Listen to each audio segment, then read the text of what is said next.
Hey, ladies and gents, welcome to the Controlled Interest Gamecast, where we talk about video games and everything happening in the industry. Episode 234, our first episode of 2022. I am your host, Jerrad Wyche. As always, I am joined by my co-host, Dominic Orlando. Goatee season. Goatee season. So basically the plan to begin the year is we're going to be going over our goatees today, personal goatees, and then we'll kind of do the quick math and figure out what our quote-unquote controlled interest game of the year is. Which is pretty easy when there's only two of us. And then next week, we're going to be going over our predictions for 2021, seeing how we did, making new predictions for 2022. And we're also going to be going over our Fantasy Critics League draft, which we'll be doing. Hopefully, we'll be joined by a friend of the show and often guest, Topher Nunes, aka Chris Nunes. But he might not be able to make it. We'll see. But for this episode, we're not going to be going over any news, Dom. We're going to be going over correctly or focused in on our goatees. The way we're going to do it for our personal lists is up until the top five, we're going to just kind of list them off, maybe say a couple words if you want to, but the focus is going to be on our top five of our goatee list. But before we get into those, I wanted to first mention the best games I played in 2021 that didn't come out in 2021. So basically my top backlog list. Because I played enough of them that I could make a decent list. So at number 5, I have Donut County, which is a nice little indie game where it's a puzzle game that's kind of like Katamari Damacy in reverse, where you have this hole and you move it around to gather more objects, and as you do, it gets larger. Really fun game. The cool thing with this is that I actually got to experience this game firsthand with my niece. She's 8 years old, getting into gaming in a real tangible way outside of like small mobile games. And she had come over, they were visiting us, and she saw me playing it, and she's like, oh, that looks fun. Can I check it out? I ended up buying it for her Nintendo Switch because she has a Switch, and she loves it, and she's having a blast with it. So that was really cool. That was a neat little thing. Because it is that type of puzzle game where, you know, it's not... what's the Jonathan Blow puzzle game that came out years ago that people loved in first person? The Witness. Yeah, that's a little bit more adult-oriented, right, in terms of solving those puzzles. Donut County is very simplistic. It's, like I said, Katamari-related. So I had a blast with that. Number 4, Spider-Man Miles Morales. This is a game that I didn't get a chance to finish in 2020 when it came out, so by the time 2021 came around, that's when I actually finished the game, like the narrative and everything. Obviously, great game. We had our criticisms of it. Number 3, Hades.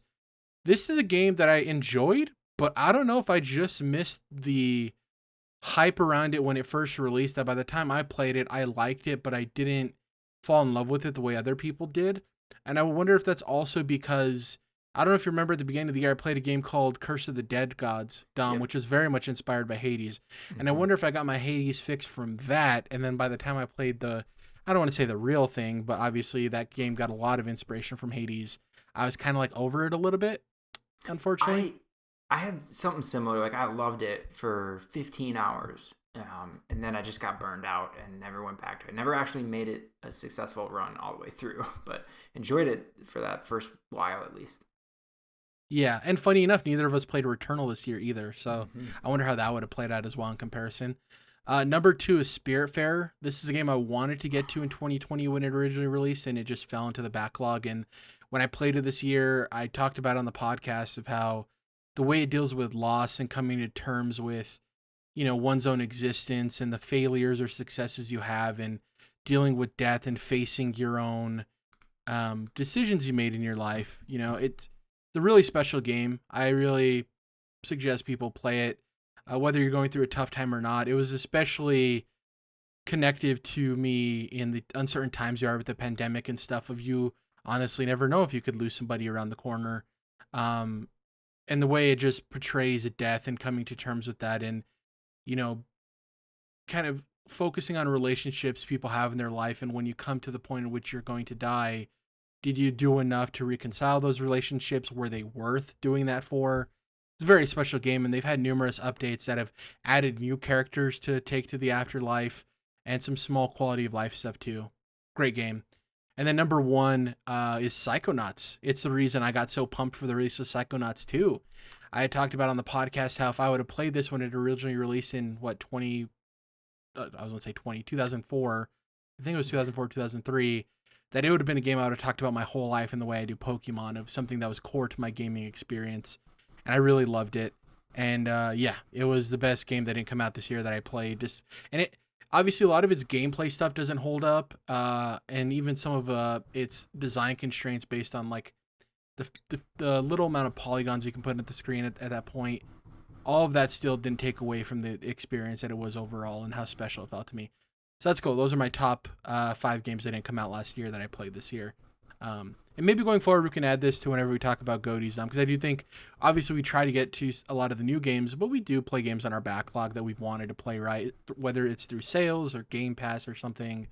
It's nice to recognize those games that aren't necessarily in the moment anymore, but are definitely good games in their own right. So, yeah, I always try to draw that balance between like, because sometimes it's hard to find anything, in between games, and you're kind of like, what can I get into next? And that's how it was earlier for me this year when Returnal and Ratchet and Clank came out. I just really wasn't feeling either of them, and instead I was, just playing Persona 5, even though that had come out, I think, the year before for the Royal version. So that'd be one of those for me. well, and the interesting thing now is, when if we talk about this type of thing next year, I've already played a couple of games that are on my backlist. So I played a game called Townscaper, which I'll talk about eventually, and then I'm playing through Bug Fables, which is like this bug RPG game, and Blasphemous, which I have so much to say about Blasphemous. That game is so sick. Really? Which I remember. Okay, I'm gonna have to go back because I spent maybe 2 hours and I kind of like bounced off. Like, I just think I wasn't feeling it. I didn't really give it a fair shake. But if you suggest it, I do, then I'll go back and because I bought it, so and it's on Switch and stuff, so I had no excuse not to, and it's not huge or anything. And I think it's actually seen like several big expansion updates since you played. Like it even Really? has a different Okay. subtitle now too. Yeah.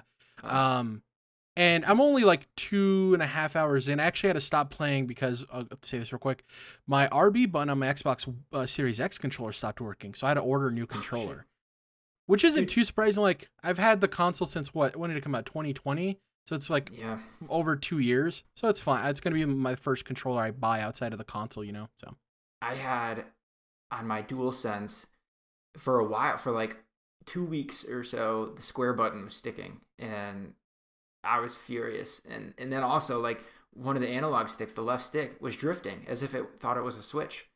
Um, but both things somehow corrected themselves. Fingers crossed, or knock on wood.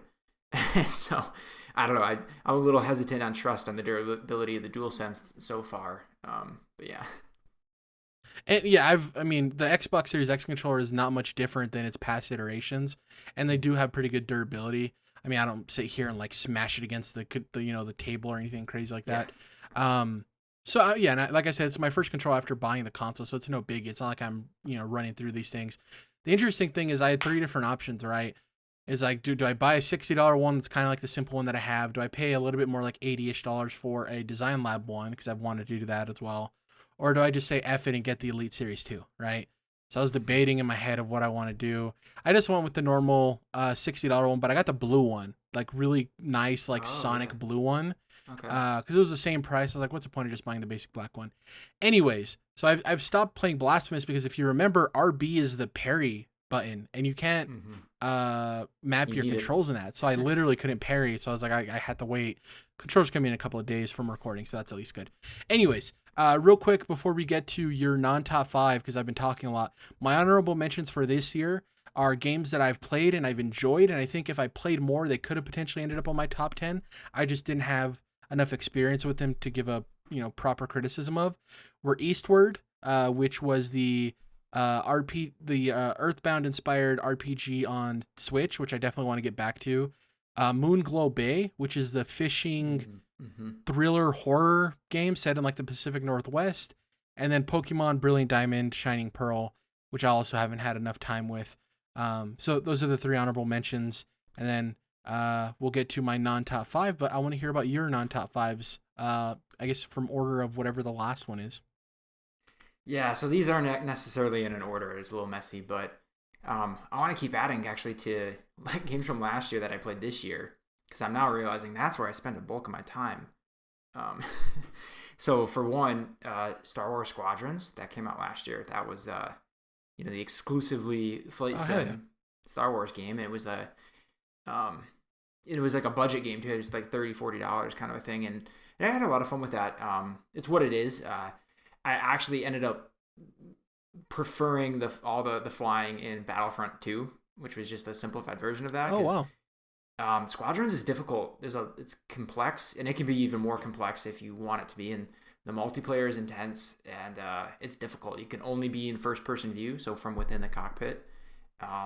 So it's a little less actually arcadey, and it's more like it's pretty serious. I mean, the campaign is a couple hours to swing through, and that can be fun still. But beyond that, it gets tough. But I still had some fun with it. Yeah, beyond. And actually, so just recently, I finally got around to playing Cyberpunk 2077 because I thought, why not? Apparently, that's that. I'm going back and forth and like kicking myself. Maybe I should be playing Life is Strange instead. But dude, Cyberpunk, really cool. The world they built. Granted, I'm only a couple hours in, but really cool. Like really impressive what they like put together. Even on PlayStation 5, there's still a lot of textures that pop in, even like sometimes whole sides of buildings and people and cars just sort of pop up in front of you. And you're like, oh, okay. Guess you loaded a little late, man. You know, that kind of stuff they still have problems with. But otherwise, really solid frame rate, and the story is pretty cool. And the aesthetic obviously is what it is, you know. But, well, more on that later because I think it's a bigger game that demands more attention. But yeah, so I just wanted to point those out too because... And then I also hit on Persona 5 already, which was, I think I spent 115 hours or something absurd in that game, and that technically came out last year, but it's worth mentioning, I think. So into games actually from this year, I'm going to point out technically last year because we're recording in 2022, but everyone knows what you're saying from 2021. Man. I've been so good about that at work and otherwise about, you know, this year versus last year in 20. But I prided myself when I was in school on that, of like when near I wasn't going to be the one messing it up, you know. For some reason, it didn't even matter, but whatever. I finally fell. But yeah, I'll point out Far Cry 6 was a lot of fun. You know, I actually spent a lot of time with that game. It did some cool stuff. Nothing really revolutionary, but a cool new setting, some cool characters, and, you know, just a lot of fun. Nothing surprising there, so it doesn't quite make it into a top 5 for me though. But a lot of fun with that. Resident Evil Village, I was slightly disappointed with. I had, you know, really high expectations for it, maybe unfairly so after Village or after 7 Biohazard, and this one I think was a bit of a regression at least in terms of how scary it was and how much it really, you know, instilled the actual survival horror elements. So this game, you know, it gave you more ammo and was a lot more in the daytime and good. They did a great job of different levels being very varied. The environments were very different, a lot of different areas to go through. So that was cool, but that comes at the sacrifice of, you know, that mood and tone is constantly changing. That makes it less scary to me, at least. Whereas in 7, you're basically stuck inside this big old decrepit swamp house the whole time. Save for a bit at the end for a little bit. But yeah, so Village ultimately, and the story is wild and weird, of course, and that's fine, but the characters are whatever too. But yeah, so it was a little bit of a letdown to me. Still a good game. Felt really, like, controlled really well, felt good to play, but just missed on some of the horror I wanted out of it, unfortunately. But yeah, that rounds out the honorable mentions and the 2020 you know, delays that snuck into 2021 for me. Well, it's funny because Resident Evil Village, I didn't make my honorable mentions or my list, and it's because it was a game that I didn't finish, and then I also don't know if I want to go back and finish, if I'm being honest. So yeah, that's that. All I have to say on that. My top list for 2021, I think, is a little bit longer than yours, so I have a couple more honorable mentions than you had. First up at number 9, Forza Horizon 5. I'm not a racing car guy, so the fact that this game got me to play for more than 20 plus hours is an award all in of itself. Released on Game Pass, which is also a huge bonus. Have fun with it. It's a game I like to go into whenever I feel like driving something. Constantly rewards the player. It has a really good gameplay loop. And it has a lot of elements that, if we're slightly in the wrong direction, could be microtransaction hell, but they do it well in a way that it doesn't affect the game in that aspect. Yeah, really enjoyed it.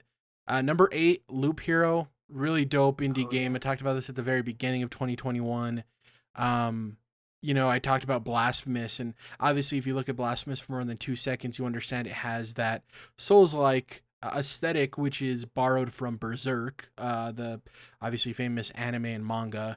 So it definitely has that vibe as well, and I love that. If you're into that vibe of Berserk and Souls games and Blasphemous, Loop Heroes right down your alley. I know it's a weird, it's a deck builder with a loop in it. It's very hard to explain. It's now on Switch. I think that's probably its premier place to be, is on mobile or something like that, because it happens so quickly, the gameplay for it. If you haven't had a chance to check it out, I definitely suggest it. It'll probably eventually come to Game Pass in some form as well. Speaking of Game Pass, my number 7 is Unpacking.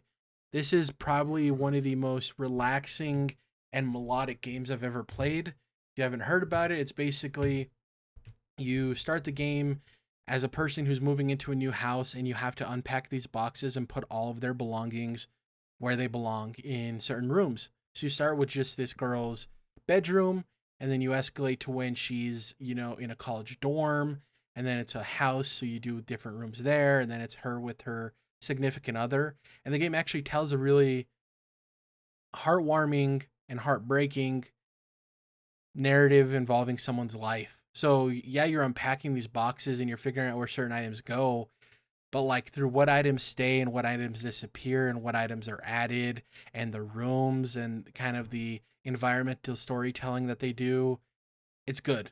It's was one of the more surprising games I played, because I was expecting it just to be an objective based game where you're unpacking these things, putting them in the right place, more like a puzzle game, right? Like a straight up puzzle game. Wasn't expecting the type of story it weaved, and it's actually quite emotional. The music is really good. Highly suggested for anybody who has Game Pass if you're just trying to vibe out and chill. If you partake in the herbal remedies, it'd probably be even better. I'm not that type of person, but if you are, it probably would take the experience up another notch as well. Unpacking, definitely worth playing. And then my last of the honorable mentions, I guess, or the non-top 5, is number 6. And this is a game that I had in my top 5, very clearly not my top 5, until I finished 2 games the last couple of weeks that kind of bounced it out of the top 5. And that's Guardians of the Galaxy. Guardians of the Galaxy was a huge surprise. Once again, the narrative was way better than it had any right being. The writing was very good. The performances, you always wonder, is this discount MCU? What are you getting here? They were really good for the most part. There was a couple that were kind of weird, like Rocket Raccoon would fluctuate from being perfectly the James Gunn MCU Rocket Raccoon to like a weird Godfather Sopranos impersonation sometimes. Wasn't always perfect, but the characters are great. I enjoyed the combat, but the combat is the most divisive part of this game. You were either in or out, and I really enjoyed it. It was button mashy, but for me in a very arcadey and fun way. The characters were awesome. There was enough twists and turns in the story to keep you interested. And for somebody who, between us on the podcast, I'm like the Marvel guy. Between us, right? You're the Star Wars guy. I'm the Marvel guy. There was enough difference there that made the story refreshing, but also enough connections to the Marvel universe. And I'm like, oh, they could touch on that in the sequel, or, oh, are they going to go that direction? Really cool stuff. Plenty of Easter eggs. A good time. And honestly, I would say I would fight for any of the games in my top 10 as a potential Game of the Year candidate, because I really enjoyed all of them for very different reasons. And I can't wait to get to my top 5. I guess, how do you want to do our top 5? You want to go 5, 5, 4, 4 in that direction, Dom, or you want to go my 5 through 1, your 5 through 1? How do you want to do it? Yeah, let's do 5, 5, 4, 4, 3, 3. Da-da-da. Okay, so wait, if I go first, you'll go last, right? Yeah. So I'll start, Sally. You'll give the last number 1, okay? Okay. So first up, my number 5 is Backbone. Have you heard of this game? No. What? Backbone. Do a quick Google search real quick. Oh, man. So Backbone, this is one of the 2 games that I finished in the last couple of weeks that I fell in love with. So Backbone is a side-scrolling adventure detective game where the world's full of anthropomorphic animals. You play as this raccoon detective who's a private eye. And basically the way the game starts is you're asked by this woman to take pictures of her cheating husband, okay? She feels that her husband is cheating on her. He's not coming home coming home on time. He's staying out late, working weird hours. And this unravels. Don't look too much into it because I want you to play it. This unravels a larger mystery that spans the city, and it gets so cool. crazier and crazier. Very unique pixelated art style. Yeah. My only knock against this game is I wish it was voice acted because I think this could have taken the game to another level. Even despite that, I think it's a fantastic game. It's very noir, very in the shadows. Like if you like that type of vibe, you're gonna love this. How would I put this? So obviously, did you ever play Limbo or Inside? No. No. Okay, so those games are very artsy and they tell open-ended stories that leave the player to interpret what happened for themselves, right? Obviously, I'm being vague because I want you to play those games as well. This game tells a story that isn't necessarily ending with happiness. And that's what I like because, when we talk about Breaking Bad, that isn't necessarily a happy story, right? It never really is. Pretty terrible story, yeah. Exactly. And not every story needs to be happy. And I think that you need the weight there. You need the balance. Perfectly balanced as all things should be. This is a great game. A lot of twists and turns. The way you interact with characters changes how things go about. I want to be as vague as possible because I definitely want you to play this. Very short too. I think it's like 4.5 hours total. You can get through it. But the layers keep unraveling of this mystery. And like I said, it starts with you as a private eye asked to go take pictures of this guy who's cheating. And so you start off by trying to figure out where he exactly is. And that leads to a bigger mystery that unravels a bigger mystery that unravels a bigger mystery. And it's one of those games that the moment you finish it, Dom, you're going to want to talk to me about the ending and what exactly our thoughts are on what happened, because I had that. I sat there and told my mom, who kindly listened to me tell her about this game, because she's very much into the true detective, the true crime type of stuff, right, as a lot of people are. So I didn't really mention that there were anthropomorphic animals or anything because that's kind of irrelevant when you're telling somebody the story. But I told her the story of it from just purely narrative, and she was encapsulated. She's like, every time, because I did in a couple of play sessions, she would come back to me and be like, so what happened today when you played it? And I would tell her, so she was invested in it, which I think is a good sign of a good story if somebody who has no attachment to video games wants to hear about what happened. So, like I said, it hopped right into my top 5. I absolutely loved it. The characters are really good, and they play with, what a lot of good crime stories do, of your expectations and people not necessarily being who you expect them to be, and you having to go out on a limb and trust people you might not want to, or maybe you don't trust people that you should. Great. I love it. It's in Game Pass, so easy download. Okay, all right. I'm gonna do it. It looked incredible. I just from seeing the 1 minute trailer, the art style, like you mentioned, is really cool. Totally. When you different kind start of up the gameplay. game, the music's gonna get you. I tweeted about it. I don't know if you saw my tweet. The opening theme of that game is just such a vibe. It's so good. Yeah. Oh, man, all right. This looks cool. I'm gonna do this. I'm gonna follow through on this one. I'm telling you now. And if you don't like it, but I really think it might hook you because it unravels pretty astoundingly. And it gets weird and dark and pessimistic. And it's so good. So good. That's my number 5. What's yours? 5 for me. I'm going with Mario Party Superstars. Hell yeah. So this, I didn't play a drop of this by myself. It was just the wife and I. Tons of couch co-op. And we just had an absolute blast with this. This was a good improvement over the last Mario Party game on Switch from 2 or 3 years ago. It was all the boards and the games themselves, all remakes from previous Mario Parties, like back to the original on N64, through the GameCube and Wii and stuff like that. So it's cool to see, for example, like Peach's birthday cake, all the way from N64 remastered, remade on Switch, and they even give you a quick screenshot of what the level used to look like on the old system, and it makes you blink really hard. You're like, wow, that's what that looked like. I didn't remember it like that. And then obviously the new version looks great. But Yeah, they made some tweaks to how the dice works and like some balancing type things as far as how the boards function. That, in my opinion, made it a bit more not just competitive, but also more of that random factor. Um, that is frustrating and a little more variability going on where like you can be very skilled, but that doesn't necessarily guarantee you the win. Even more so than in Mario Kart, right? This is even more random, and that's from maybe a purely objective standpoint, you could say that that's a detriment, like a con, but that's kind of what makes this game what it is and makes you end up screaming that oh, Daisy must be doing someone some favors at Nintendo because she always seems to get the good rolls and the good fortunes, that kind of thing. But yeah, a lot of fun we had playing Mario Party. So I was glad that this one held up to what I wanted. Super tons of fun with Mario Party this year. Well, especially with the last one being so disappointing, right, for a lot of people. The fact that this one actually delivered on what people wanted.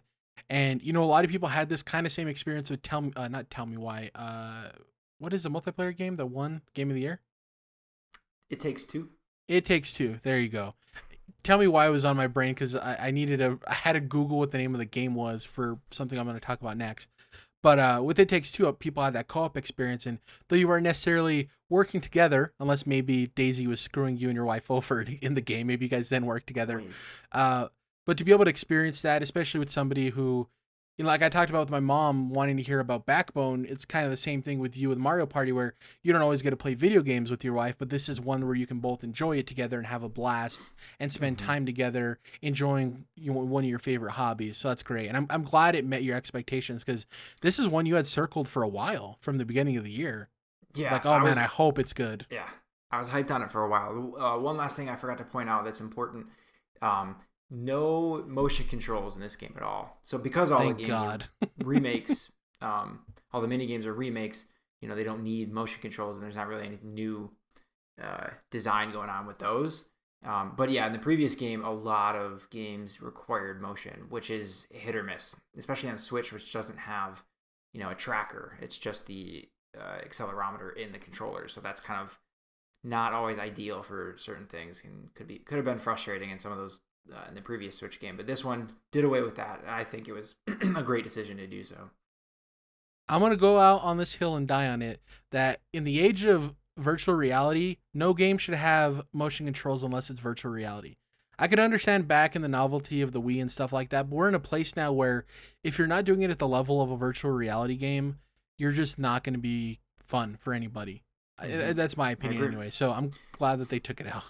I think when Skyward Sword first came out on the Wii and you needed the enhanced Wii remote to play it, and the Wii had a little sensor bar, and the motion controls with that were still shit. And it was a sword, so like that should have been ideal, and it still just couldn't do it. So that to me was like the sign, yeah guys, let's not keep trying this anymore. Well, that's why a lot of people like the remake, because it removed the need to do motion controls if you wanted it. So give people the option at the very least. My number 4 is Life is Strange True Colors. Now, the reason I mentioned Tell Me Why by accident is because, so with Tell Me Why, we talked about how this kind of sold us in the fact that the shortcoming of the Telltale games was that it was episodic and you had to wait for each episode. And with Tell Me Why, it was kind of like, oh, you playing it all at once or at least a week apart and getting it all done within a month span or, closely together kind of helps the overall narrative and helps you enjoy the game overall a lot more. And with Life is Strange True Colors, it's the same way. Being able to hop in and play all 5 acts without having to wait 3 to 4 months for the next episode really tied the narrative together and didn't make me feel like I was lost at any point. Didn't have me asking any questions. I didn't have to watch a recap or something to remember the decisions I made in a previous act or anything like that. It's good. I really enjoy it. I think I haven't played Life is Strange 2 or Before the Storm, but I have played the original Life is Strange, Tell Me Why, and obviously all the Telltale games. And I would say this is probably second to only the first season of Walking Dead, which like Telltale's Walking Dead is phenomenal. It's hard to beat the first season. It's really good. Alex Chen is the main character. She's an empath. She can feel other people's emotions. And not only can she feel them, once she absorbs the feeling of their emotion, she can access memories that cause those emotions. And that's kind of how like you work through the relationships in the game. It's located in a beautiful Colorado town. I think it's called Haven. The characters are great.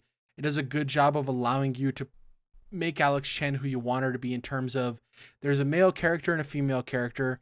So you can choose if she's straight, if she's, gay, if she's bi, if she's ace. Like you can choose whatever you want to. It doesn't matter. But if you want to pursue the specific relationships of those characters, you can. The characters themselves are all well acted. Oftentimes, I feel in a lot of these, story-based episodic games, most of the time the main characters are well voice acted, but oftentimes the side characters is where you feel the budget. You know what I mean?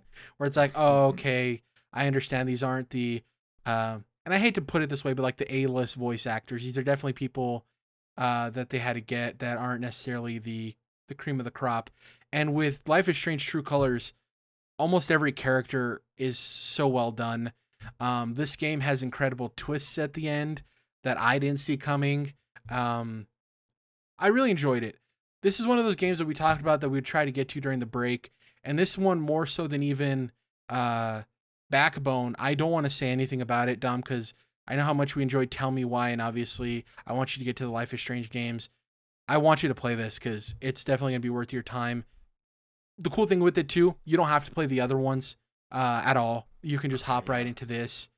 There's a chapter of this game, this isn't a spoiler, just something I really want to mention, where the whole town commits to a live action role play, and you can do turn-based combat in the third act of this game. It's really fun. It kind of changes up the whole perspective of the game, and it fits into what's happening in the narrative, so it's not like crazy or anything. But yeah, I really enjoyed it. It deals with a lot of tough topics, as these type of games always do, and what I will say too that it nails, and the reason I'm happy that all acts are available, is these are some of the best nail-biting cliffhanger episodes where you finish it, something happens, it cuts out, and you're like, oh my god, and then you want to immediately play the next episode. So that's super satisfying. My favorite soundtrack of the year, which is surprising because Guardians of the Galaxy has a lot of licensed music, a lot of fire songs in there. Life is Strange True Colors, if you're into the very Pacific Northwesty, indie rock, progressive, folky type vibes, it's great. There's points in this game, Dom, where you can sit down with Alex and in nature or on a pier or something, and you can sit there and let the song play as long as you want. You can back out at any point, but it just lets you sit there and it cuts around to different angles of the beautiful landscape of this town and just lets you listen to the song in the game, which is dope. The main actress who plays Alex Chen covers Creep, which is one of my favorite songs of all time, so that's awesome. And there's also a couple of arcade machines in the game that are rip-offs or remakes of classic video games too that you can play as well. It's so well done.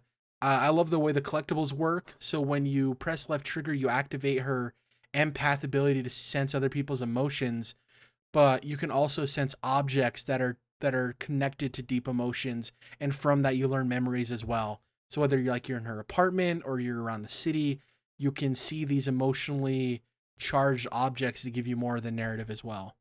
Really good. It kind of really blew away my expectations. I went in expecting it to be as good as the first Life is Strange. And remember, this is Deck Nine's first foray into the mainline Life is Strange. They did Before the Storm, which is a prequel, but this is them taking over the series in a real way. So I went in there a little bit hesitant because you don't know what to expect, and it was great. And it was modern without the cringy verbiage that they use in the first Life is Strange. That's only the one real criticism I have of that first game is they use a lot of like modern teenage phrases in a very cringy way of like an adult writing a teen. Whereas this one feels genuine and feels natural. And like there's a record shop in the town too, which is definitely great vibes. It's a good game, and it's unfortunate you weren't able to get to it over the break, but I really hope you make the time for it because I do think you'll really enjoy it. Yeah, no, I intend to. It's good to hear that it lived up to expectations or exceeded them for you, because now I even more intended to. But yeah, it's definitely something I'm gonna get to. And it'll be your first Life is Strange, correct? Yes. Yep. Yeah. Hell yeah. Start with the best. Okay, so going on to 4 now. Feels like I think we're gonna start getting into it here. I think the next 4. I actually, I think our next 4. Or you only have 3 left. I only have 3 left. Our next 3, then our top 3, I think are going to be the same 3 games. I'm calling it now, but nonetheless, we'll see how that plays out. My number 4 is Deathloop. I went back and forth on whether this was going to be 3 or 4, and we'll find out shortly what I put ahead of it instead. But the way the narrative of this game kind of ended, and the last like third of it just really made me just cringe and just kind of made me wish I had stopped it playing before that. Almost. The actual like main story itself, the ending is the way things end is fine, but the way the characters end off, I was just, ugh, what? Why do we? That was kind of my reaction. And it was such a stark contrast where the first 2/3 of the game, the interactions between, holy crap, Colt and Juliana were just awesome. And to be fair, they didn't stop being awesome. The performances are really good, but it was just like the way things played out were just weird to me at the end. But in addition, the first 2/3 of the game, the gameplay is just sublime. It's just they took Dishonored and made it and put the most creative twist on it that in theory I didn't expect to work at all. I thought this we both kind of were hesitant on this ahead of time, like, ooh, so it's kind of a roguelite, but is it asymmetrical? Is it isn't? What's going on here? It was confusing, and the more I heard about it ahead of time, it didn't reassure me at all. But like once I got in there and saw not just how fun the gameplay ended up being, which I expected that, but how they designed the quest system and how it all works, it just all clicked. It was like, oh, okay, this is sweet. This is really cool. And then also, as you go along, you start out just underpowered, under-equipped, and really trying to be careful and stealth your way through these 5 different levels. But after you go through them enough times, you just are a complete badass. Not only because you have more abilities and weapons, but also you know the levels so well, and you know where where all the enemies are, and you're just like a badass running through. That is, of course, until Juliana invades you and just throws off your whole rhythm, which is a fun twist they put in there too. And it was cool how that is actually another person invading you, like a FromSoft game. So yeah, it was a bit of whiplash with Deathloop, where the level design was awesome, the gameplay was sublime, and the characters were great, and it just petered off so much at the end for me that I mean, this is still top 5, right? It's still a great game. I'd recommend to anyone. Very violent though, so I guess not anyone, but yeah. So that's why it kind of got pushed down to 4, in favor of some other things we'll get to. Man, I always hate every year when people are like, "Oh, this year wasn't great because of X, Y, or Z." It's like the year Sekiro and Game of the Year. Last year too, people are kind of complaining. 2021, like every game on my top list, I super enjoyed. And honestly, even though I have Life is Strange: True Colors at 4, if somebody came in and is like, "Are you sure you don't want that to be your Game of the Year?" I'm like, "You could convince me." There's an argument there where you can definitely convince me. Since our top 3 are the same games, I want to do this a little bit more interestingly, so we can both talk about the games, because it's not going to be weird where if I have a game at 3, you have a game at 1, and we talk about it, and you know what I mean? So we're going to talk about them in alphabetical order, and then we'll reveal where they're placed at on our list, okay? We'll do it that way. So let's first start up with Death's Door. Comes up first, starting with a D. We talked about, if you guys heard our predictions for the Game Awards show, we talked about how this game was going to get snuffed. It wasn't going to be talked about enough. It only was up for 1 award. This game is incredible. I guess you should start on Death's Door and why it's such a special game, Dom, because I've talked about it a lot. So I want to start with, because we already mentioned Hades earlier, the combat in Death's Door felt like what I wanted more out of Hades, where the combat in that game was just a little too arcadey for me, whereas Death's Door kind of merged Hades with like a Link to the Past or a Zelda game, right? where the combat was sort of, you know, not necessarily stages, but enemies wouldn't kind of invade you, and it would be, this is what you're doing, it's combat, and you can't really leave the area until you're done, typically. But it was just, it felt so good. The gameplay, the controls, the combat in Death's Door was just great. The way, and then also similar to Zelda, the way you unlock new abilities, new weapons as you progress through the game, and how those help you unlock new areas. Oh, like, I know that's like age-old design, really, but like, I love that shit. Very Metroidvania kind of in a way, but it just felt a little more Zelda in its stylings. But yeah, the gameplay of Death's Door was just so good. And then we can get into, you know, the art style, very unique, very cool. But even more unique and more cool were the characters that you meet along the way. You know, we talk about Pothead, who is just literally a guy whose head is a pot, just so we're not getting confused. But even returning for Elden Ring. Right. Yeah. Oh, man. To think that those obviously would have been developed concurrently, but without knowledge of each other, is kind of cool to think about. But anyway, yeah, even like a lot of the bosses are really good, really cool. Like a lot of good characters in this game, a lot of good dialogue, and goofy, and it made me smile a lot. On top, like, and this is all in like a really kind of like fairy tale-ish kind of world that I don't know, a lot of secrets hidden all over. Just a pretty good story that is very. I think I'll say it's unique also, the way, like, oh, you know, you're working for this firm of crows who are, you know, kind of live forever, just collecting souls and reaping souls or whatever. You know, and some things happen and events transpire, and, you know, obviously that doesn't stay. It has a lot of parallels with the Loki Disney Plus show, funnily enough. Oh, really? Okay. I haven't watched Loki. Probably won't do it, but that's an interesting. You should. It's fun. But basically, the premise of the show is it's like this center of all time that can go to all of these certain past events through time and fix things. So it's like doors in a way. So that's like the big parallels. It's like this centralized, but it's just like an office corporation. Building, huh? Yeah. Exactly. And they have access to other parts of the world. The main difference being time and space for those two. But yeah, it has some parallels there too, which I thought was neat. Yeah. But yeah, Death's Door just did so much right, and it was a little challenging, but not, you know, it wasn't like From Software challenging, but just enough to push you a little bit, which I think was good. That's what I wanted out of this, and it's just such a good game. I enjoyed the hell out of it. It's an example of, you don't need to overcomplicate a game to make it special. Like, a lot of its aspects are very simplistic. There's 6 weapons total or 5 weapons total. Mm-hmm. The progression upgrade system is very straightforward. The boss fights are pretty much straightforward for the most part.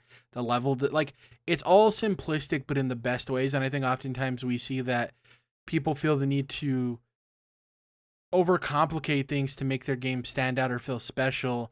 And Death's Door, it kind of goes from Titan Souls, right? Of that game was super simplistic in its design, but the core idea was so special that people fell in love with it. And this is the developers just extending that to, like, you know, we don't need to overcomplicate things. We have a good idea. Let's execute on it. And then when you have the art style it does, and the world and everything, they just knocked it out of the park. I've spoken enough about it, but I think your words are more than enough to justify its place in our top 3. Next up, Halo Infinite. This is one of the best packages in terms of a video game that I've played in a long time. Obviously, the multiplayer came out a month before the campaign did, and it was excellent. I've talked about how much I love Halo multiplayer.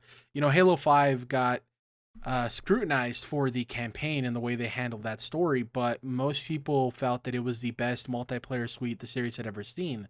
And it's great to see Halo Infinite follow in those footsteps.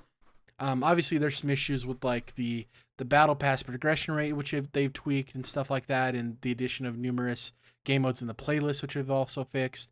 But overall, the experience is great. I'm having a blast with, you know, friends or even by myself. It is very nostalgic, but new in the same way. Like, I love hopping in and feeling as if I'm in middle school again, playing over a LAN connection with my friends. But also at the same time, it has a lot of those modern shooter tendencies that we need in those type of experiences in 2021 and beyond. You know, the sliding and all of that stuff, the pinging system. And then the campaign came out, and this was a big question mark. We hadn't seen little of anything. People were worried, was it going to get delayed because it's not launching with co-op? What exactly is going to happen? It's an open world. Craig was ugly. What's going on there? And you hop in, and I think they do a brilliant job of making the first two levels of this game classic Halo in terms of it being linear progression. You're in a confined space in the spaceship, and it's progressing as any Halo game would. It's very hallway centric, where you're moving forward, eliminating groups of enemies, and then it culminates in a fight with the first boss of the game, who is Tophonius, I believe his name is, which is a giant brute general. Once you defeat him, you take this elevator up, and then you're let go into the open world, and it's, you can explore to your heart's desire. And I do think it was a very smart decision for them to design it that way, because you don't want to alienate players off the jump of dropping him into an open world. You want them to be like, oh, this feels like the Halo I remember. I'm willing to give them the chance because it slowly opens you up to that open world.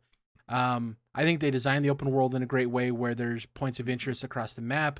The grapple shot is the greatest addition to Halo in franchise history. It's incredible. That thing makes gameplay so fun, not only for traversal, being able to grab enemies, get two enemies, grab weapons, grab the fusion coils and throw them at enemies. It just adds so much to the game's overall experience and how fun it is. The overall narrative is like, it's Halo, so it's like, it's interesting, but it's also like kind of weird.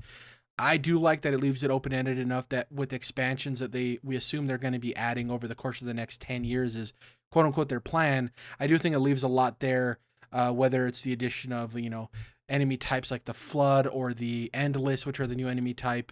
A lot of cool stuff. Obviously a post-credit scene, which you love to see. I really enjoyed the forward operating bases too, as a place where it's kind of like, you exit the game, you hop back in, let me refresh, get the loadout I want, let me get to this next mission. Kind of lets you like reset, recenter yourself, get everything you want equipped for yourself, and then head out on the next mission. The collectibles are great. The skull locations are dope.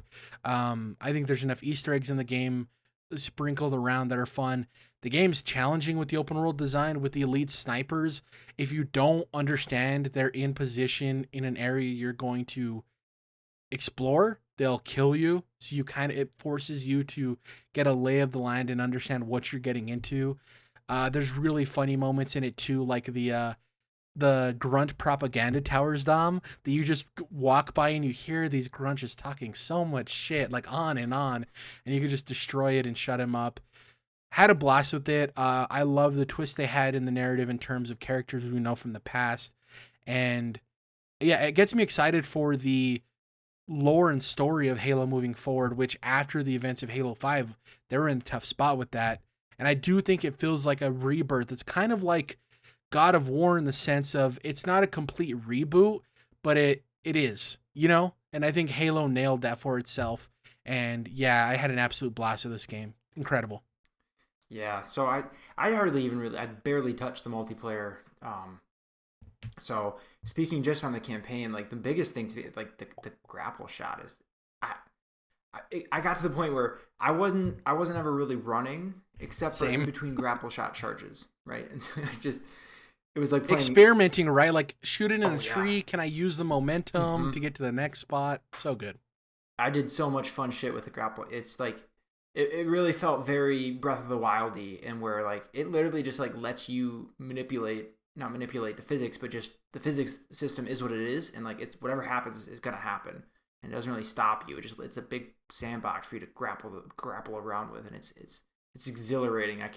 I'm surprised it felt as good as it did. It was a blast just zipping around with that thing. But the sound effect of that tool I can hear in my mind. Yeah, just perfectly. Yeah, exactly. So good. But yeah, I really like the narrative too. It felt maybe a bit like smaller scoped than a lot of Halo games. For sure. Yeah. Without, I was trying to spoil anything, but like in this specific game, there aren't necessarily like big universe altering ramifications. More so like you mentioned, kind of like setting up a lot of different potential. It's pretty personal in a lot of ways for all parties. Yes. That's what I was going to say next but I actually ended up liking that, or at least I didn't like dislike that there wasn't huge stuff going on, because the personal, like, man, the pilot, the chief and the pilot have one exchange in particular that, like, I'll never forget. I was like, oh shit, like this is like a great movie scene right now. This is just, why is Master Chief talking and he's saying more than, like, one bullet's enough or something cool like that, which is 3 words. Usually that's fine. I don't need more from him. But in this Covenant inbound. Right. In this game, he does more than that. He's like, he's more of a person, but not in a way that, changes his character or like ruins him or anything like that. I mean, this is a better Chief. The way he interacts with people, I really liked everything they had going on with Chief and the pilot, and even some of the enemies, the final boss, and like how that kind of plays out, and how Chief's reaction to it, maybe just like, oh, just kind of, yeah, I get it. Again, I don't want to spoil anything, but it was just really cool. It was a great campaign, and then, yeah, being open world, I think, was a good decision, and the way they incentivize you to actually want to go and check stuff out was good. It's better, I guess, if you're playing multiplayer, because then you're more incentivized to want to go clear stuff to get some of the skins. Oh, the lockers. Yeah, exactly. Some of that stuff. So some of that I kind of just bypassed. I'm like, I don't really care about that. But I did like going to save all the Marines around the ring. So like, normally those dudes are just fodder in Halo games. Like, you bring a couple on your Warthog and they just get wasted within 2 minutes of your mission. They don't even mean anything. You're lucky if they last 2 minutes. Let's be real. Right. Yeah. So this game, I didn't even touch on the bounties. How did you like the bounties? Where like the reward was specialized versions of the weapons. Oh yeah, no, that stuff was really cool. That's right. Because yeah, you a little, I guess, quest sort of thing. Yeah, bounty comes up and you get a specialized version of one of the guns, which reminded me a lot of Deathloop, which did something similar. I'll point out. The stories of a lot of those guys is cool too, because it felt like America's Most Wanted, but it was like Zeta Ring Most Wanted. It was really cool. It was so and so the man, like what the grunt, or not the grunt, universe, the galaxy's most dangerous grunt. That one was cool. Of the grunt in the white armor, it's so good. Oh yeah, but yeah, this was a great campaign. I had a lot of fun, and I played the whole dang thing through the cloud, and it worked great. So that's cool. That is incredible. That's the most surprising thing. Mm-hmm. Multiplayer, it doesn't quite. It's just maybe someone with better internet could do it. But it's just a little too much latency, especially when Halo is a pretty demanding. There's a lot of skilled dudes out there, and I think you got PC players out there too. It's already gonna be tough. But yeah, it's the campaign. I could talk how much I loved it like all day. It was a great game. Felt good to play Halo again. It's good when games, even as worrisome as they are leading up to their launch, and Halo nailed it. I'm glad Halo's back, because we often talk about like competition is great for all parties, and Halo being back is better for PlayStation as much as it is for Xbox. So it's awesome. Mm-hmm. Absolutely. Lastly, Psychonauts 2. Like Death's Door, I've talked the internet's ear off about my thoughts on Psychonauts 2. I can't talk about this game enough. You haven't had as much chance to talk about it as I have, so I guess you'll be the one that talks about why this game is in our top 3. So, without revealing where it ended up for me, I'll just I'll say that the design and the story and the creativity of this game and how personal it is, basically, I can't say everyone is gonna like have a moment from this game where they're like, oh, that relates to them, that just absolutely like makes them like look at something and think about something differently, and just either crushes them or makes them feel better. And it's like emotionally manipulative in the best possible way, and it does it through the goofiest looking cartoon characters you'll ever see, which is wild, and through good platforming gameplay, which never really, some of it's clever in how it's contextualized, like we've talked about, but it never really blows my mind necessarily about like how well the game controls or feels or that kind of stuff. But still, the way certain things in this game hit me were just like, wow, this is something like I really love this game. It's really special. I could pick out a lot of different characters and how and what's going on inside their brain. Because in this game, you're Raz, little zippity little guy who is a psychonaut, so he can go inside people's minds basically, and everything in a person's mind is basically is made to be some kind of cartoon. All the enemies are certain things that exist inside a person's mind that are detrimental to them. Like we've talked about, regrets and bad moods are an enemy type.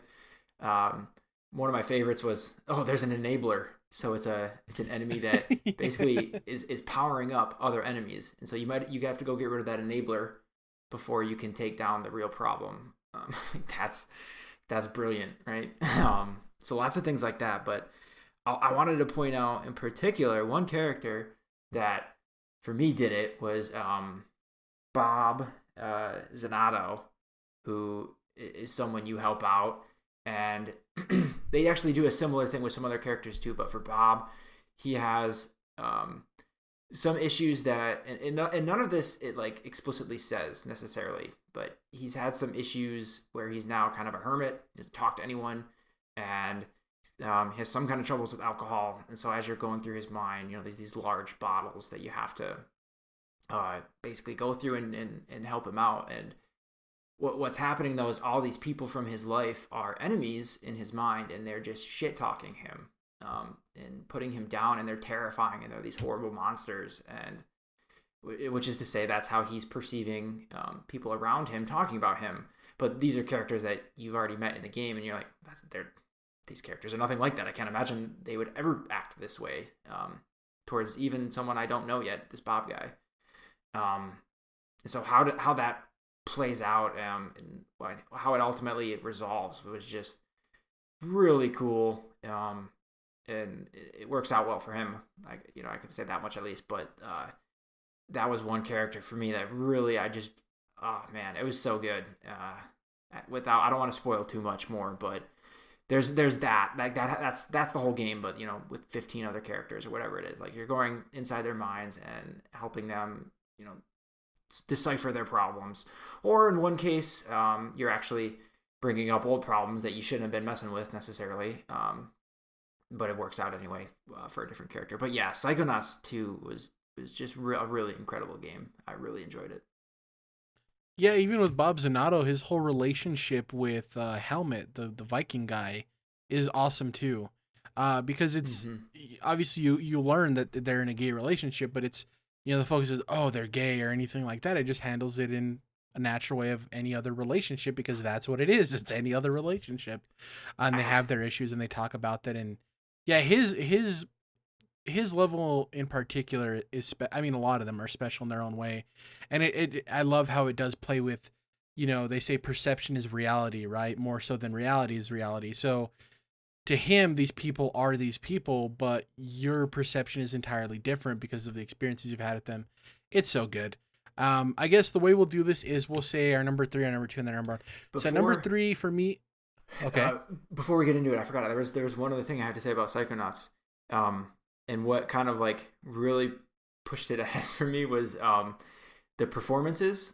We were talking about for predicting game of the year, like a lot of the performances that we thought were better than what ended up winning. But in Psychonauts 2, I'm going to try to word this properly because it is confusing. Jack Black is in there and he's great. But what was even more impressive was a performance from, who I think was Elijah Wood, playing Jack Black's character's mind in another character's body, but seeing the world basically for the first time. So I don't know how you can act that, but it was like, it's like when there's a character within a character, or a character in a movie who's in a movie. It's like that, but like times 50. And I was like, holy crap, that was cool as hell, and he nailed it. It was really. It's cool. Like when a film does the Freaky Friday plot, but they sell it really well. So it's an actor playing another person playing them. It's like it's levels upon levels. Yeah, I completely forgot. That's a good point. And yeah, performances are so great. And with celebrities, you're always worried, are they going to phone it in because it's a video game? But Jack Black and Elijah Wood, so good. among all the other actors in it too as well. So I guess we'll do what our number 3 was, 2, and then 1. For number 3 was Death's Door for me. Came in right at number 3. Okay. Yeah, loved the game, but just the other games, Halo Infinite and Psychonauts 2, just were incredible. But like I've said, if somebody comes in, knocks down my door, says, hands up, Death's Door needs to be game of the year. I'm like, sure. You know what I mean? Yeah. You don't need to break down my door for that to happen. I see your point. I had Halo at 3. Yeah, and I wonder if maybe because you aren't as much of a multiplayer person as me, and obviously the experience through cloud wasn't fantastic, I wonder if maybe getting the full package might have bumped it up for you. But the fact that it's even 3 with just the campaign shows how good of a job they did, which is dope. Number 2 for me is Halo Infinite, which by process of elimination, you'll know what my number 1 is. But yeah, complete package, great. I think for me, the difference is as awesome and refreshing as Halo Infinite felt, it still is similar to other video games I've played throughout my life, not in a bad way, whereas Psychonauts 2 was such a unique experience that I haven't had in games. Obviously, the gameplay, sure, but everything around that, no. And then, yeah, what's your 2? And then, obviously, by process of elimination, your 1. Man, so, yeah, 1 and 2. So I was actually going back and forth 3 and 4 between Halo and Deathloop. But then, yeah, and for 1 and 2, I was going back and forth between Psychonauts and Death's Door. And ultimately, and this is going to sound repetitive, but it was the exact same thing for me. So I put Death's Door at 2. I mean, I obviously already talked about how much I loved it, but it was also mostly everything I already love about games and knew I would love. I knew I was going to like Death's Door going in for what it did, and it hit on exactly that. Whereas Psychonauts, not necessarily a game I would normally play, and it just did so many things I didn't expect and didn't know I would like, and it was just so new and it hit me in such different ways that's to me like was it. Eventually, I was like, yeah, you know what, this is number 1. Psychonauts 2 was the best game that I played that came out in 2021. It was incredible. Forgive my language, but one of the funniest things, Brian Altano from IGN, if you're listening to this podcast, you probably know who Brian Altano is. One of the funniest things he says is he says, it hit me like a bag of dicks.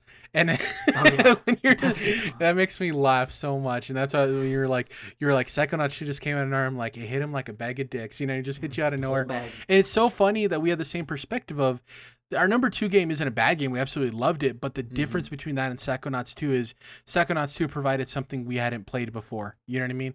And I wonder if in 2022, if Elden Ring ends up faltering in that way for us, where we love it, it's absolutely incredible. But what if we play a game that comes along and isn't something we've played before and takes up number 1 spot, you know? I wonder how that'll shape out. But yeah, by process of elimination there, you can see that our game of the year is Psychonauts 2. I'm completely fine with that. It's funny too, because like you said, it wasn't necessarily a game you were going to play, and I don't know if I partially sold it to you, which I hope that was the case, because yeah, more people should have played this game because it's absolutely incredible. And then obviously this year I'll get to check out Deathloop too, so I wonder how that will play out for me. But yeah, Psychonauts 2, Halo Infinite, and Death's Door are our top 3. I would say you had Halo Infinite at 3, right? And then Death's Door at 2? Yeah. I would probably say then that we would make Death's Door number 2. I don't mind bumping it even though they're like equal in quote-unquote points. Halo Infinite would be 3. And then we don't have another game on the list together, right? Because my 4 is Life is Strange, your 4 is Deathloop, and then what's your 5? Mario Party. And mine's Backbone. So yeah, we'll say that those share those spots together. But yeah, it's cool that we have the same top 3. We generally have a lot of the same taste when it comes to video games, just sometimes slightly different when it comes to indie titles or other stuff. But it's cool to see us be as homogenous as we are. Oftentimes when we talk about the news, I'll introduce the news topic and you'll be like, well, I don't have much else to add. I practically would have said what you just said, because oftentimes we're on that same wavelength. Maybe it's because we've done the podcast for so long. Who knows at this point. But yeah, if you're out there and you haven't played Death's Door or Psychonauts 2, please play them. My other recommendation, because I know I can mention the AAA games, but Backbone is a game I wish more people played and would play. It's on Game Pass, so there's no excuse. And Unpacking. Unpacking is like Psychonauts 2 in that I haven't played a game like that ever before. And it's in the times we're in, a relaxing game is a godsend. We don't get a lot of those, like truly relaxing. Obviously, playing your favorite multiplayer game or story-based game can be cathartic, but this game is actively relaxing in the activities you're going through in terms of unpacking. So that's that. One quick thing I wanted to shout out before we go is I try to watch as much movies as possible. Movies aren't my preferred medium in terms of entertainment, but I love movies. It's kind of that weird dichotomy there, so I try to force myself to watch as many movies as I can. So I had a top 10 list of films I watched in 2021, Dom. So these aren't new films all entirely, but they're the top 10 films I watched in 2021. So I'm going to go through them real quick. And shout out if you've seen any of them, if you're interested in ever watching them, okay? So number 10 for me was Honey Boy. This is a movie that was directed by Shia LaBeouf. It's basically about his childhood. He plays his dad. Incredible movie. Shia LaBeouf is probably one of, if not my favorite actor, despite him being such a problematic human being, which it's kind of one of those things of like the reason he's likely such a good actor is because he's so problematic and is, all that stuff. Number 9, have you heard of The Half of It? No. So at the jump, you look at The Half in it and you're like, The Half of It, and it's like, okay, this is a typical rom-com movie where these kids are in high school. This girl likes this guy, but this guy likes a different girl. And the guy asks the girl that likes him to help him win over the girl he likes, right? You've seen that story play out a million times in movies. This one is different because what ends up happening is that the girl, the main character, doesn't like the guy. She's gay. She actually likes the same girl he does. And what happens is he pays her to help him write poems for this girl. And then he finds out that she likes her, but it's not the typical thing of like, oh, I can't believe you didn't tell me you liked her. Were you sabotaging me? He immediately is sincere, understands the assignment, and helps her out. It's a very progressive take on this type of rom-com. It's really good. Obviously, it's like a high school rom-com, so it's like how interesting it's going to be. The progressive take on it, I think, is really brilliant, and the main actress in it, I think, is going to end up being a movie star. She's fantastic. She's the younger daughter or the younger sister in To All the Boys I've Loved, that really popular Netflix film series. So, yeah, really good movie. Number 8, Suicide Squad. Don't have to say much about that. James Gunn is fantastic. I'll watch any movie that guy does. He has another movie where it's workers trapped in like their own corporate building that's really good, and I can't remember the name of it. I actually also watched Suicide Squad, and yeah, it was great. Heck of a lot better than the other one. For sure. James Gunn is such a good director, man. So incredible. Number 7, Don't Tell a Soul. This stars the main curly-headed kid from It and Rainn Wilson. Basically, these two brothers go into this house that's getting fumigated, and they steal stuff, and this guy catches them. He chases after them through the woods. He falls in a hole, and they have to decide if they save him or not because he can basically turn them into the police for robbery. So he's trapped in a hole, and it's basically a moral quandary of him asking them to please save him.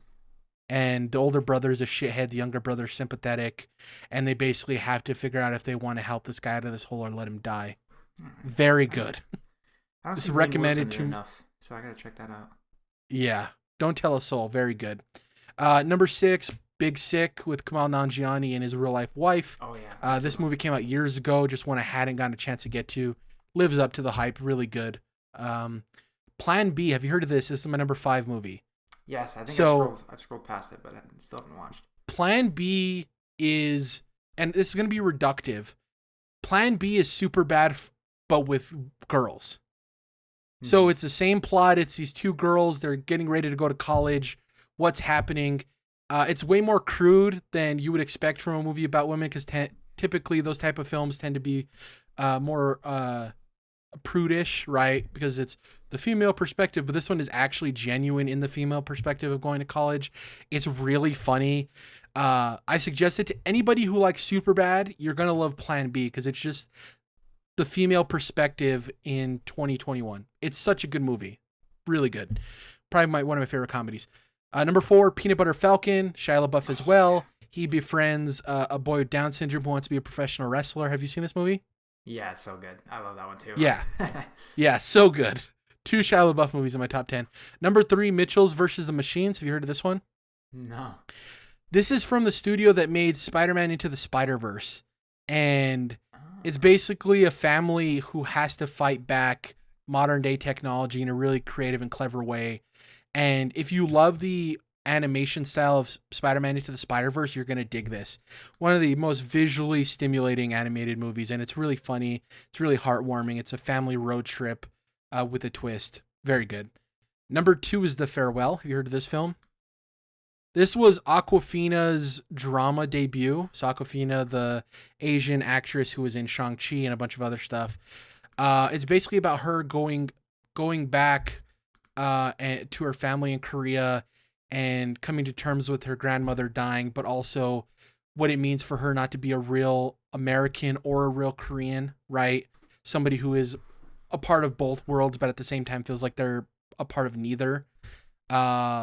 Very good film. Very sad, very serious, but very good. Awkwafina kills it. And then my number 1 of the year was Sound of Metal. This stars Riz Ahmed. Oh, right. He's a drug-addicted drummer who loses his hearing, and he has to come to terms with learning sign language and not being able to pursue the life he wanted, and how that affects his personal relationships and even himself. Very good movie. I love Riz Ahmed. For me, this is his best film he's ever done. If you love music, or if you love drama movies, or if you just love Riz Ahmed, it's a must-watch. Fantastic. So those are my top movies I watched. Damn. I haven't seen Spider-Man yet, and obviously I love Marvel movies, but yeah. Yeah, I mean, just go watch Spider-Man. I won't say anything about it, but yeah, I've missed some this year. Like I never watched Dune. I know that's on my list to watch as well. Yeah, that should be for me, but I just hadn't got to it. Malignant. That was a good one. A horror movie, but very unique take. Really cool. Pig is Don't one I Look want to Up. get to too. Don't Look Yeah. Up. Yeah, Pig with Nicolas Cage. It's supposed to be really good. I haven't seen that Yeah. either. I would have to make a list. There's Vacation Friends. If you're into speaking of Suicide Squad, John Cena is in this, and it's pretty hilarious as far as dumb comedies go. That's one that sticks out. But yeah, I'll have to make a movie list. I have to get some back and forth going because I think we have similar taste there as well, and I'm always looking for more movies to watch. I have an ongoing list. Especially in pandemic times, but yeah, I kind of dropped that on you out of nowhere. That's it for this week's show. Like I said, next week we're gonna be doing our predictions and our Fantasy Critics League. Hopefully Chris is able to join us. If not, it'll just be us two regulars as always. I'm happy with our GOTY, Psychonauts 2. What a wonderful game. If you haven't yet, definitely play it. For instance, right now, if you were to subscribe to Ultimate Game Pass, you would be able to play Psychonauts 2, which is on my list. Backbone, which is on my list, Unpacking, which is on my list, Forza Horizon 5, which is on my list, Halo Infinite, which is on both of our lists.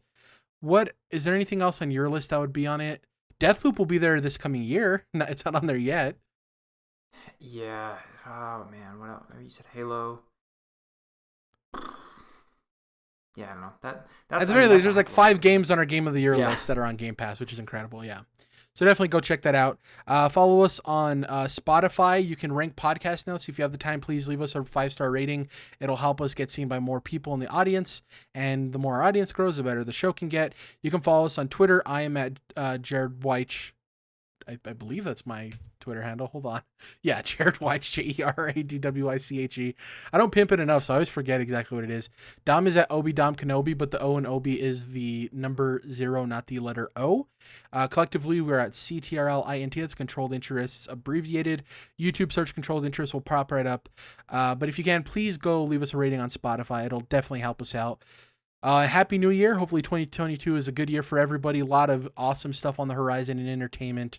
And, both of us personally have goals we want to achieve. And hopefully we hit them because these last couple of years have been tough. And hopefully we're trying to reach the end of the tunnel. But every day it seems like that tunnel gets a little bit deeper. Just a little bit. But on the bright spot, a lot of positivity for the Detroit Lions heading into 2022, Dom. And Michigan. And... yeah, well, we'll see. As soon as I get confirmation that Harbaugh is staying and that he gets what he wants and he can, they give him the leverage or the recruiting stuff he needs, then I'm like, all right, we're good. Because otherwise, man, we just lost like half our team to the NFL. It's going to be rough. True, that is valid. But we always got a lot of guys coming in too, so. Yeah, plenty of stuff to look forward to. hopefully the Tom Brady doesn't win another Super Bowl. That's all I'm gonna say. And Honestly, we'll catch you guys next time. I'm with you. Yeah. Bye.